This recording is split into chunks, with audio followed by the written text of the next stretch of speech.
و اون آدم عوضی نمیدونم کجاها و به کیا میخواد چه چیزایی بگه. آینده دختر من نابود شده. آینده اون اصلا هم نابود نشد.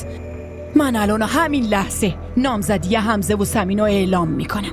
من به دخترم سمین اعتماد کامل دارم.